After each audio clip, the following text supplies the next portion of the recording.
LLB fourth sem, subject is labour and industrial law and the code is K4002। 3 hours का हमारा exam paper है, 100 marks का है। Section A की बात करते हैं, very short answer type question है हमारे, ठीक है। और all answers questions from this section, ठीक है। सारे सभी क्वेश्चंस आपको करने हैं, हर एक क्वेश्चन आपका 4 मार्क्स का है। First, explain the term minimum wages. Minimum wages हमारा क्या होता है या न्यूनतम मजदूरी क्या है, उसे एक्सप्लेन करेंगे।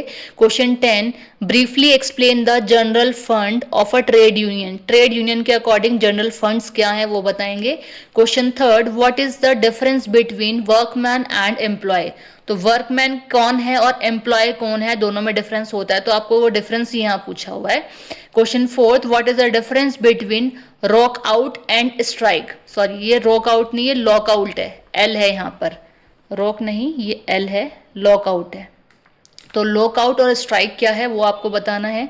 Now the question fifth, what is the penalty for contravention of the maternity benefit act 1961 by employer. तो आपको एक्सप्लेन करना है question fifth. Section B, answer कोई भी 3 क्वेश्चन में से कोई भी 2 आंसर आपको करने हैं। हर एक क्वेश्चन जो है आपका वो 10 मार्क्स का है।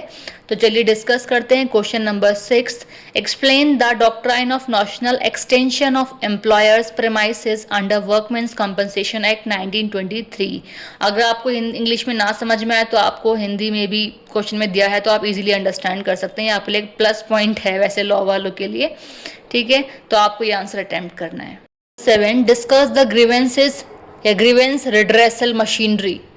Next question 8, explain the disposal of cases of unauthorised deductions under payment of wages act 1936।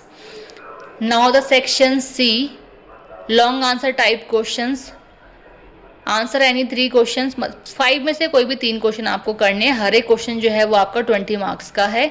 Discuss करते हैं, चलिए इसमें क्वेश्चन है क्या क्या।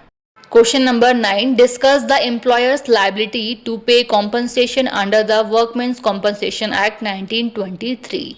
Now the next question, discuss the rights and immunities available to a registered trade union under the Trade Union Act 1926. देखिए हमारा जो सेक्शन सी है उसमें सारे लेंदी क्वेश्चन है और लॉ में इस टाइप के ही क्वेश्चन आपसे पूछे जाते हैं, हर एक टाइप से लेकिन क्वेश्चन पूछा गया है। Now the question 11th, define industrial disputes. Industrial dispute क्या है, वो जो इंडस्ट्री में डिस्प्यूट्स होते हैं जो कि बहुत ही कॉमन है, वही पूछा है आपसे। नेक्स्ट क्वेश्चन, सॉरी इसी क्वेश्चन में नेक्स्ट पार्ट है, whether following disputes are industrial disputes, explain करिए। ए पार्ट में पूछा है a dispute between a single workman and his employer. B में पूछा है a dispute between a dismissed employee and his employer. इन दोनों के बीच में आपको बताना है डिफरेंस करते हुए।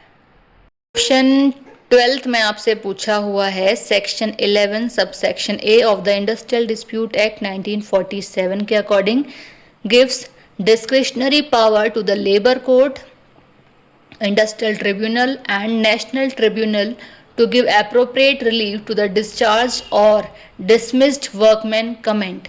तो ये एक स्टेटमेंट दी है आपको 4 लाइन की, इस स्टेटमेंट को आपको एक्सप्लेन करना है। इस स्टेटमेंट में आपको 3-4 चीज़ें पूछी हुई हैं, वो आपको एक्सप्लेन करनी है इस लेंदी आंसर के अकॉर्डिंग।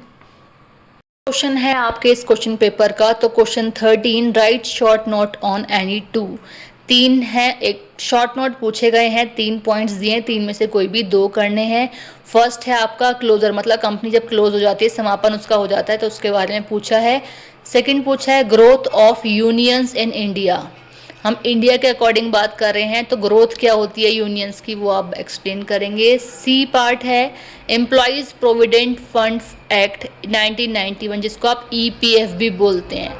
तो एम्प्लॉयज़ प्रोविडेंट फंड एक्ट 1991 क्या है, उसमें क्या कुछ दिया गया है, वो सारा आपको एक्सप्लेन करना है इसमें।